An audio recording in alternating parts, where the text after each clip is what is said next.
Krias Shema. Krias Shema is a saying of the Shema. Right?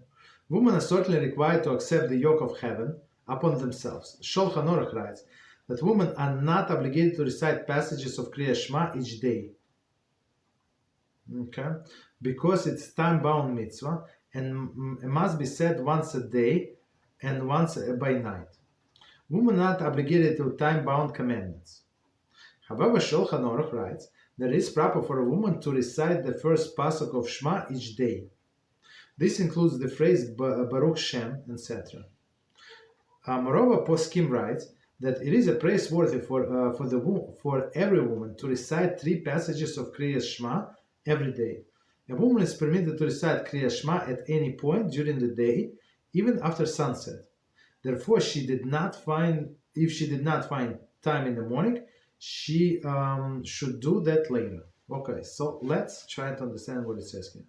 So first, we have to remember that Shema is a time-bound mitzvah, right? So if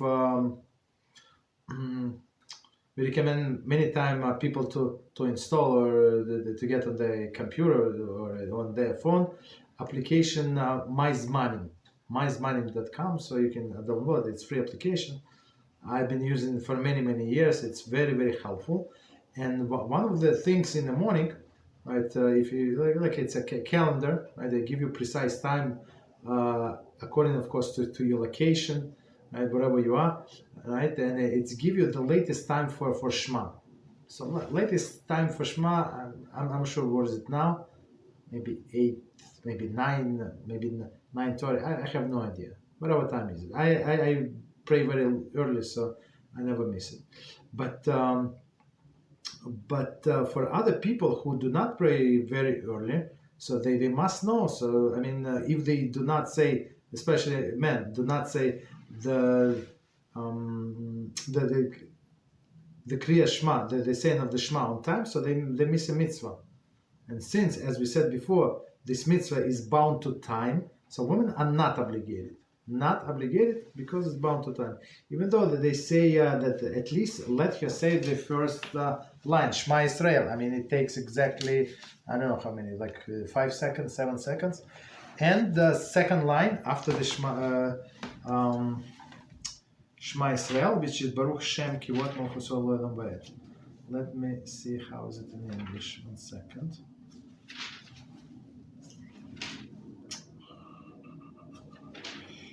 Oh, one second. It's page 90. 1 second.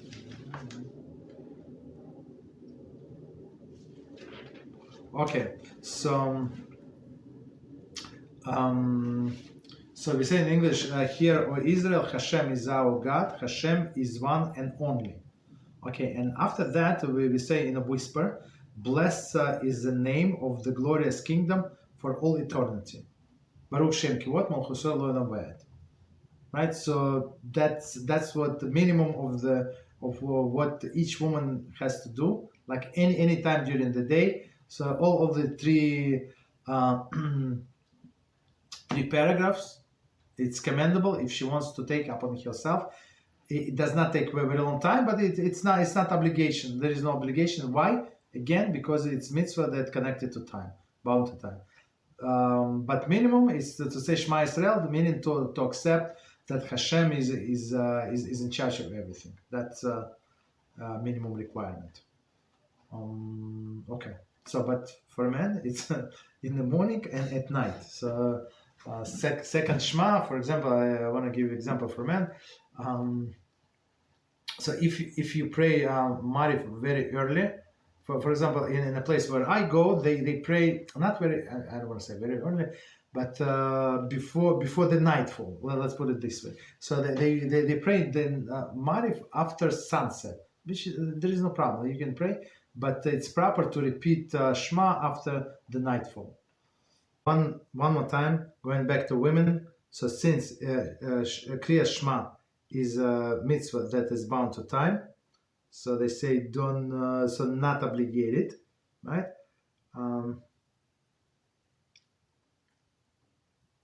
Okay, so but it's proper for women to say at least this Shema Israel at least once. Okay, once a day. Continue. Moreover, Paskim write that it is praiseworthy for a woman to recite all three passages of Krias Shema every day. A woman is permitted to recite Krias Shema at any point during the day, even after the sunset. Therefore, if she did not find time in the morning, she may do so.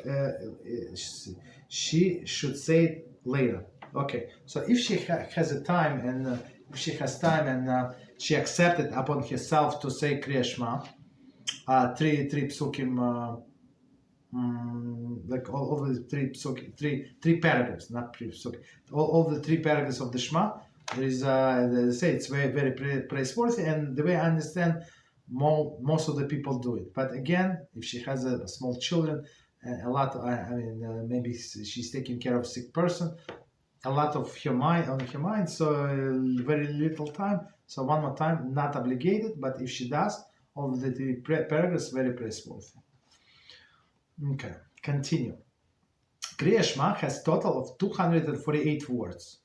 The Gemara tells us that this is because Krias Shema provided protection for our bodies, and the number 248 present number of limbs in one's body. So that's why it's very important not to skip any words in the Shema, right? To say it diligently. However, the three paragraphs of the Krias Shema, in fact, consist only of 245 words. Therefore, when minyan, quorum of at least 10 men, davens together, the Chazan repeats the last three words, Hashem Elokeichem Emes, right, for the entire tzibur.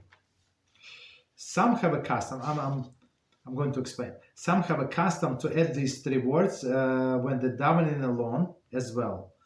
Most who daven alone have a practice to add the words Kel Melech Ne'eman before Krias Shema to add to 248 words. Okay, so let's try to understand. So first fact is that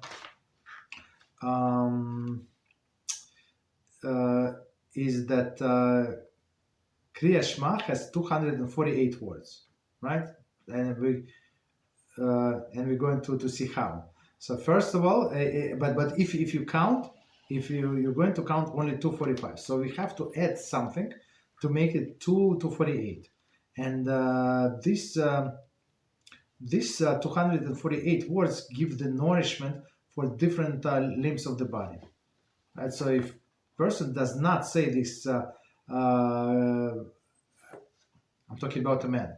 Women, we say it notably, but for men, it's very, very important to say all Krias Shema, right, with concentration and all of the words separately, like. So all of the limbs of our body get the proper nourishment, right? And so how do we compensate this 245 words?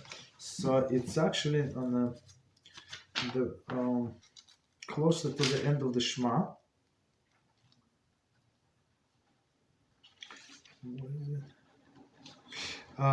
So after the third paragraph, we say Hashem, our God, is true. So it's Hashem Elokeichem Emes. So Hashem, our God, is true. So, but when we have a minyan, when I pray in a synagogue, that's what Chazan says. So everybody listen. So everybody properly, right? Would we finish maybe a few seconds before the Chazan? Chazan says this line out loud, and everybody's happy. So now we got 248 words. But if person prays alone, right, or a woman prays alone, so what do? So we go back to Shema, and if you look at the Siddur, before this line, Hear Israel, Hashem our God, Hashem is one and only, right? There is a line, like in my Siddur, it's like in small letters, or like 10 times small letters. So it says, God, trustworthy king, right? Kel Melech Ne'eman. I mispronounced the first word because it's name of Hashem, right? Kel Melech Ne'eman. So we say Kel Melech Ne'eman, and then Shema Israel, Hashem Elokeinu, Hashem Echad. So here we get three extra words, so altogether 248. And it's very interesting if somebody wants to check. So this this line, God trustworthy king. In Hebrew, it's if you take the first letters, right? It's Aleph, Mem, and Nun, right? Aleph, first letters of 3 words, it's Amen, spells Amen. So one of the definition of the Amen is a God trustworthy king. So when somebody is blessed, gives the blessing, right? You say Amen. So Amen, that we know that if Hashem willing, it's going to happen, because he is the trustworthy king. Okay. So he's explaining there are 2 ways. So the way I understand that the most preferred way is to say these 3 words before the Shema. This God is trustworthy king, and just continue in order to get to number 248. The poskim say that all of this is true for women as well, despite the fact that they have 252 limbs rather than 248. See Mishnah Berurah, etc. So women have more limbs than men. Okay, no problem. So, but even though, like on one hand, it does not make any difference. It's 245 or 248, but it does. Mishnah Berurah says that it does make difference. No, it's not Mishnah Berurah. Sorry, it's a Mishnah Acholos 1:8. Okay, Brachos 45a. Continue. The Krias Shema of Shacharis, so meaning in the morning, right, is preceded by 2 brachas, followed by 1. Since the 2 brachas before Krias Shema are governed by time, women are not obligated to recite them. Certainly, she is encouraged to recite these brachas voluntarily if time permits. Okay. Before we start Shema, there are 2 long blessings in a Shema. So one is finishes.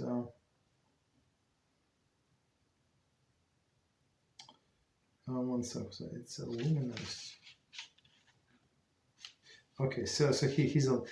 So one is bless Ayu Hashem, who fashioned the luminaries. So it's one blessing, and second blessing, it's it's a few pages, like not few pages. It's very long because it has Hebrew and English and commentary, but it's not that long. And the second blessing, bless Ayu Hashem, who chooses his people of Israel with love, Be'ahava, right? With love, so it's two blessings before and 1 blessing after. So for men is obligatory. For women, as we just said, it's not obligatory, but if she wants, she can do it. It's very proper to do these blessings. But again, not obligated because as we said, these blessings, these 3 in this sequence said we say only in the morning. So since there is a time constraint on when she can pray in the morning, so she's not obligated. Okay. Okay, so continue.